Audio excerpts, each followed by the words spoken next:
Paddy Power Games has over 250 of your favourites to play online, and we're going to attempt to name them all in this 10-second ad before the T's and C's kick in. There's Blackjack, 18 plus, BeGambleAware.org. Hello and welcome to this Monday Postcast. I'm Maddie Playle, joined in the studio by Nick Watts. Wattsy's back, and Robbie Wilders as well. I've got your name right this time, have I? Yeah. And, sorry about that last week. And Paul Binfield as well from Paddy Power joins us on the line. Great to have you with us, Spinners. First off, we're going to be looking back at the action from Newbury, Doncaster and Kelso. Not so much Cheltenham clues on offer at this time of year, obviously, but some good racing nevertheless. Let's start off with the feature at Newbury, the Greatwood Gold Cup, which was won by Sam Benedetto. Paul Nicholls absolutely farmed this race, hasn't he, Watsy? And Sam Benedetto, Grade 1 winner, back to form. Yeah, absolutely. It was good to see. He'd kind of been a bit disappointing this winter, but he often is, but he always seems to come good in the spring. And this is probably more his bag these days. I mean, he's chased home Altior at Sandown plenty of times, and you know, he's won his Grade 1 as well. He's a bit lucky to do that a few years ago, but you know, great horse for the owners to have. And you know, he's picked up some great pots, and there's another good spot by Paul Nicholls, who is just absolutely brilliant at finding horses for these particular races. They're not the highest profile of the races, but they carry really good prize money.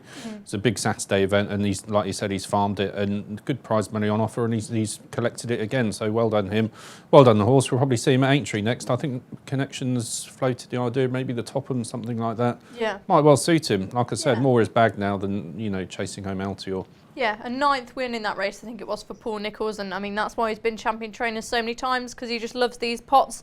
Robbie, Sam Benedetto, an impressive winner, but good run from the second Gala Ball after such a big absence as well. It was indeed, yeah, that caught my eye, but I was kind of left slightly frustrated at this because I was eyeing up Sam Benedetto the night before. I thought 147, I did say in the office, and 147 I thought was quite a workable mark.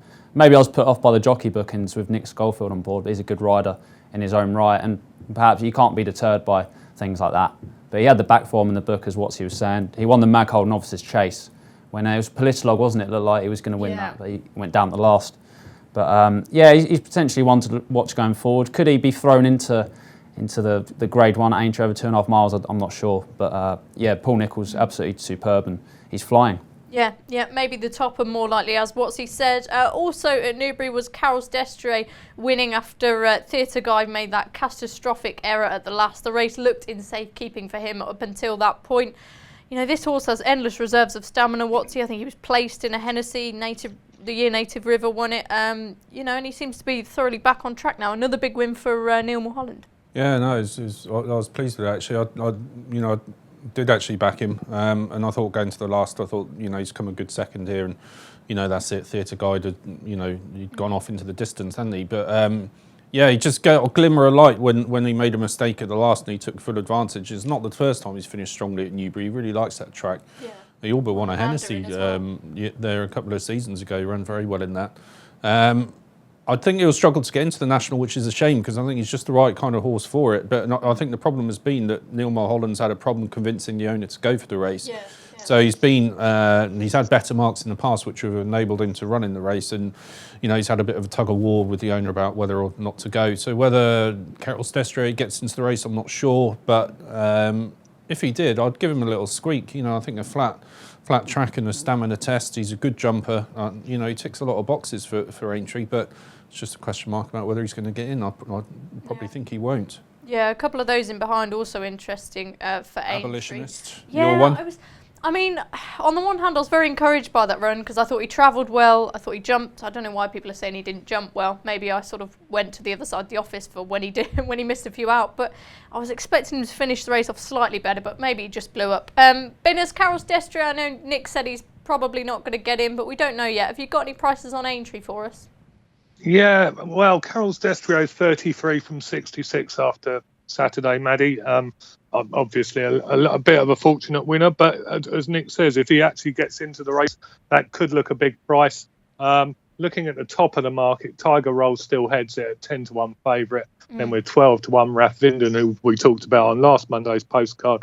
14 Elegant Escape, and it's 16 Bar. Okay, Robbie, anything else to mention from Newbury? Crooks Peak was a good winner, and Laughing Lewis as well. He was. What else do we have at Newbury? Well, getting my Crooks Peak. Oh yeah, Flying Tiger was in that race, wasn't he? He was absolutely backed off the boards overnight. It's a real cliff horse of mine. I didn't get involved today, But yeah, he looks very progressive for Philip Hobbs. Not sure exactly where he'll go next, but he's going the right way, isn't he? Yeah, he is. Who's My Jockey won up at Doncaster, as well as Papagana movie legend. But let's move on to the Grimthorpe and Chidswell. A lovely winner for Nicky Richards and the owners, who of course lost Baywing in the Ida the previous weekend. So that was great to see them enjoy a big winner. And this horse, he could go in something like maybe the Scottish National Watsy or something like that. Yeah, you know, quite often this race can have a bearing on the Grand National, or Grand National Fancy can win it or run well in it. It wasn't kind of the same contest this year. It was a small field.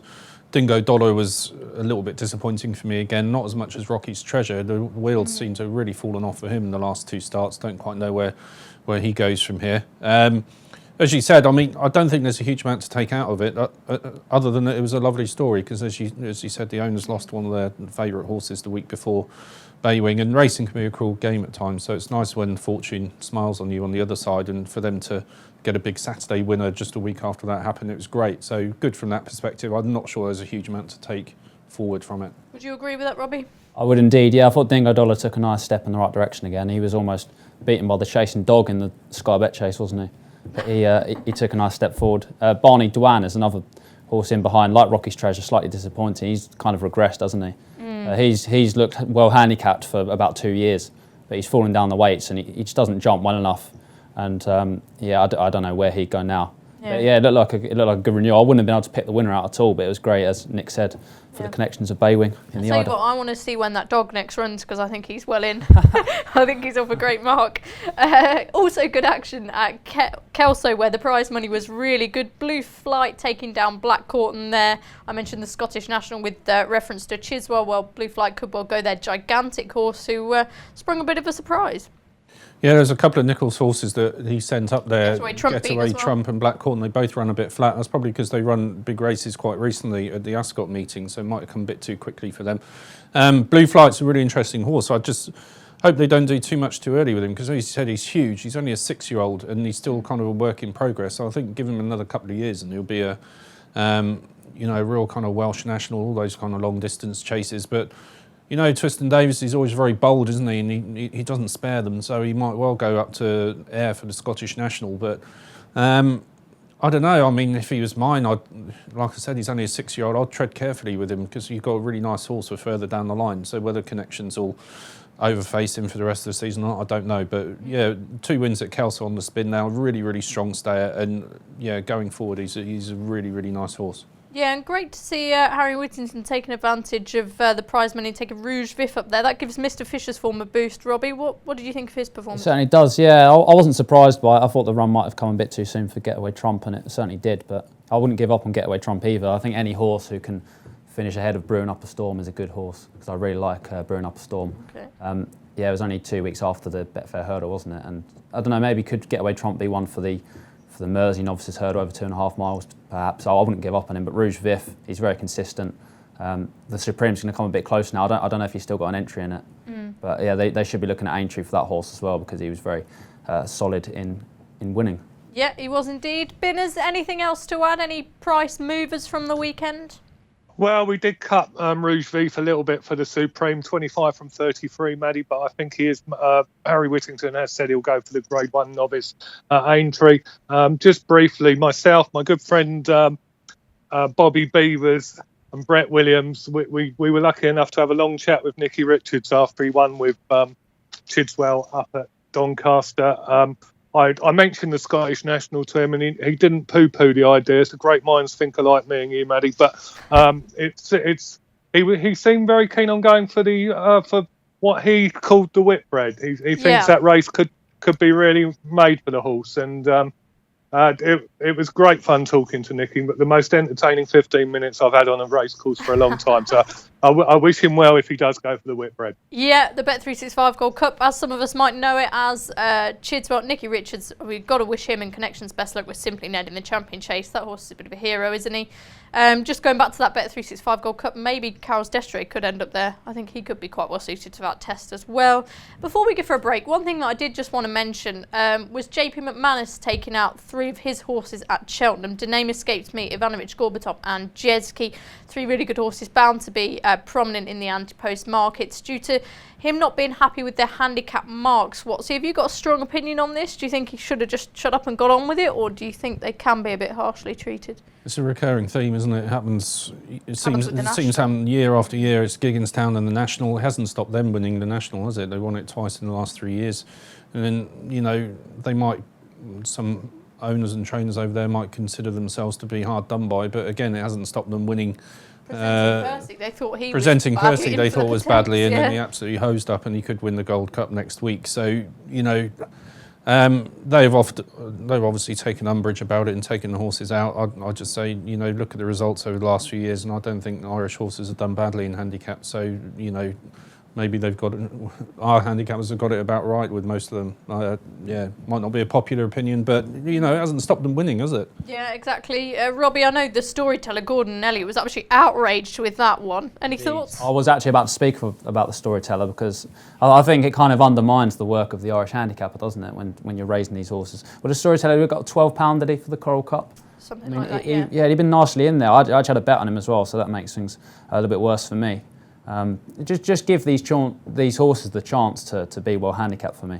But as Watsy said, that hasn't really deterred many Irish trained handicap winners. But it's just frustrating for connections, because a horse like the Storyteller, where else can he go at Cheltenham now? He's not going to be good enough in a Ryanair, really. He's going to be probably high enough over fences, so it's harsh enough, but what can you do?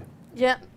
In between two hard places there, indeed. We'll be back just after this short break to look at some of Saturday's racing. Friends, or maybe more. Earn a 20 quid free bet for every friend you refer to Paddy Power, thanks to our Friends with Benefits programme. Log into your Paddy Power account and share your referral link to get started.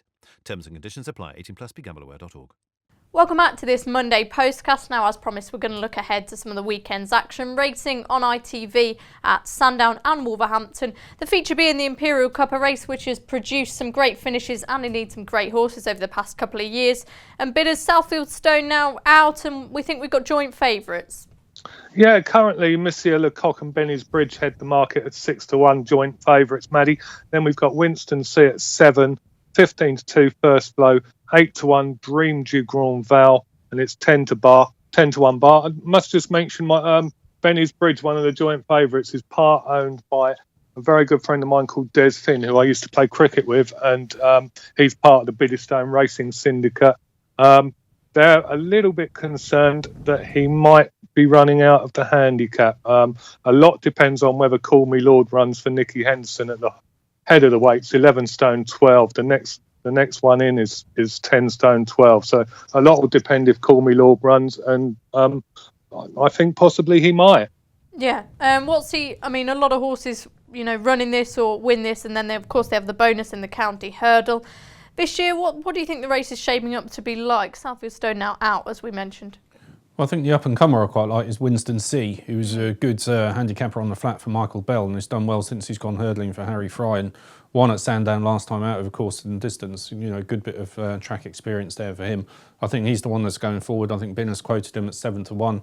It would definitely be interesting for me. But if Call Me Lord took part, he certainly represents the class angle in the race, and it's a job to work out what his best trip is these days, because obviously he won at the back end of last season very impressively over 2.5. He was tried in the long walk, probably didn't quite get home that day. That was over 3 miles, back to 2 here. But he all but won this race last season. I know he's off a huge weight, but he's got that rate for a reason, that weight for a reason, because he's all class and he's got an absolutely fantastic track record. And I wouldn't put it past him to win this off top weight if Nicky Henderson decided to run him. Yeah, indeed. Interesting you mentioned a horse called First Flow there, but it's not seen him in a long time. Last round in the Supreme, I really fancied him for that last year, but needs soft ground, so I doubt he'll be turning up. Who knows? Robbie, any fancies for the Imperial Cup? Yeah, there was a couple I liked. So one was Birds of Prey off a really small weight, but he's been taken out, so I won't speak about him. The horse I came down on was Speradek for Nigel Hawke. We've not seen him over hurdles in a while, but he's £7 lower.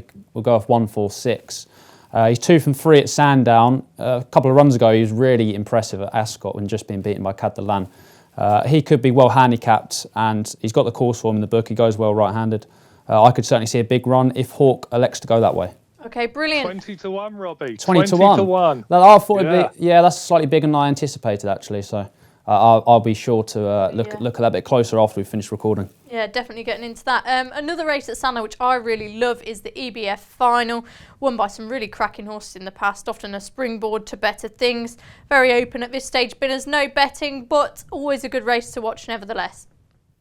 Yeah, always a good race, Maddie. No betting at this stage. I'm sure we'll have it by Monday evening.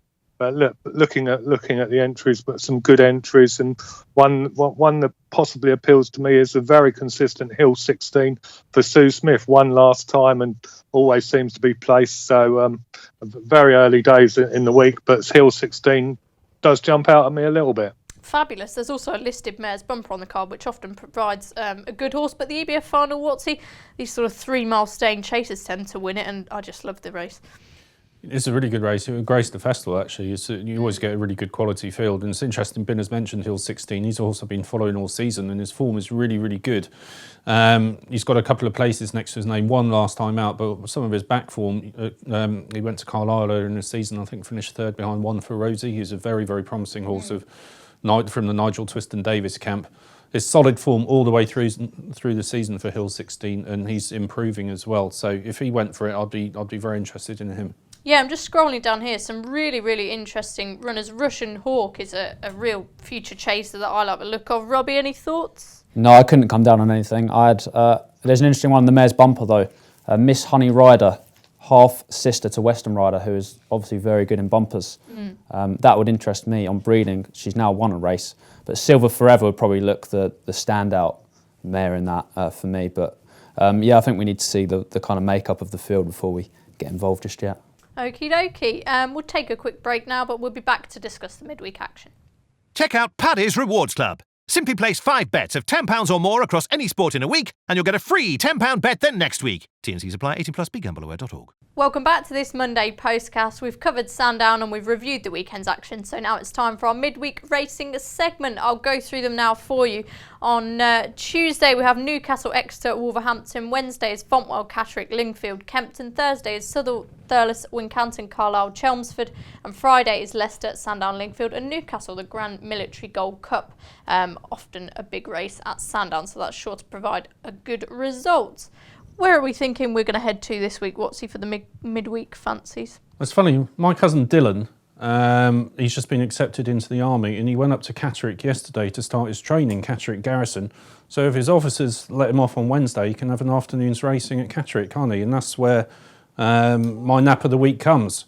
Seamless transition there. Yeah. So hopefully he can do his press-ups in the morning and his 10-mile run or whatever, get that out of the way and then go off to Catterick and have a nice afternoon at the races.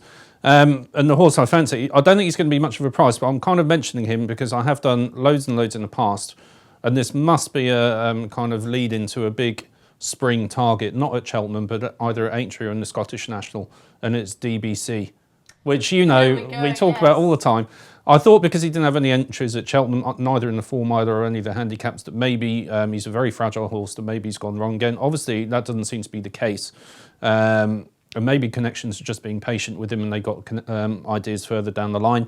But he's in a novice chase at Catterick on Wednesday. He won really well at Doncaster last time, beat Jamin Masters quite comfortably. And this is a horse, you've had to show patience to stick with him really, because he doesn't see the racecourse very often, but I still think there's big races in him. So I hope he takes the next step forward and wins again on Wednesday at Catterick. Yeah, really enjoyed hearing from Tim Vaughan on Look on Sunday. So fingers crossed they get DBC to the track again. Surely a stayer to watch. Robbie? Yeah, a few to watch, Maddie. We have a horse called El Khaldoon, who is part owned by our very good friend, Kitty Trice. Friend and colleague, yeah. Friend and Racing Post colleague. He has 2 entries this week. He ran over 2 miles in his last start, and I think Kitty would admit herself that it maybe needed a touch further. He's got a couple of entries over 2.5 miles. I'll be interested to see how he progresses. But also in that race, which is the 4:20 at Wincanton, there's a horse called Palexandra, who is owned by Rich Ritchie and trained by Nicky Henderson. He was slightly disappointing in his bumper, and he'll jump a hurdle for the first time if showing up in that. Another horse I want to talk about is called Cosmos Moon, who actually finished behind Sam Crow in the Monksfield Novices Hurdle at Navan in 2017. And he's been lurking in my tracker ever since. We haven't seen a lot of him. He's now with Noel Mead. Apparently, he needs good ground to be seen to his best, and I've actually checked the weather before this at Thurles, and it's meant to hammer it down throughout the week, so that kind of put paid to any potential bets.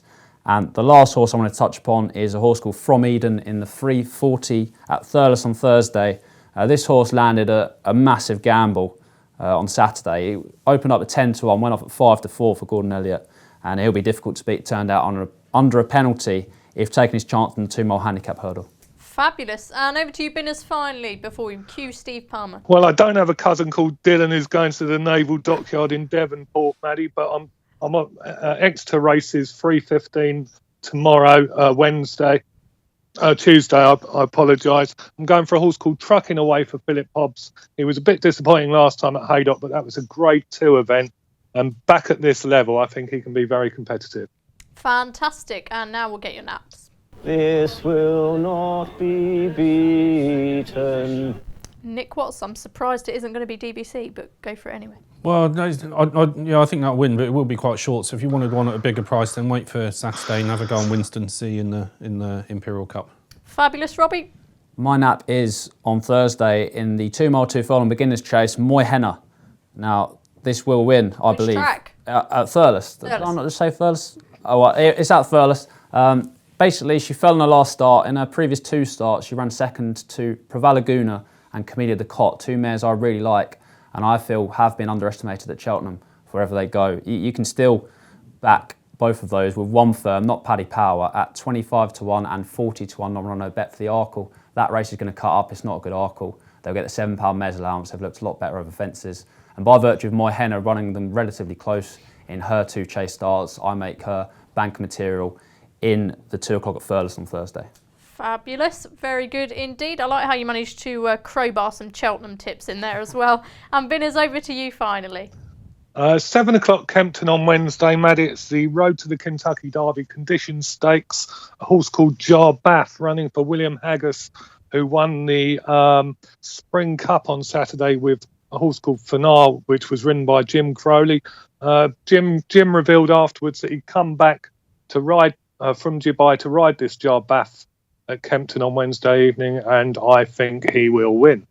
Fabulous. Really interesting stuff there from the Kentucky Derby Trail. Who knows? Before we leave you, that's it for this week's Postcast, but make sure to grab hold of one of these Cheltenham Festival guides for 2019, packed full of race analysis, race-by-race guides and everything you need to have a profitable Cheltenham Festival. Bruce will be back with all the action on Friday, so make sure to join him for the Tipping Postcast then. In the meantime, best of luck with your bets, and we'll see you soon. Here at Paddy Power, we're the home of the Money Back Special, with some incredible offers every single week. Check out the website or app today. Terms and conditions apply. 18+, begambleaware.org.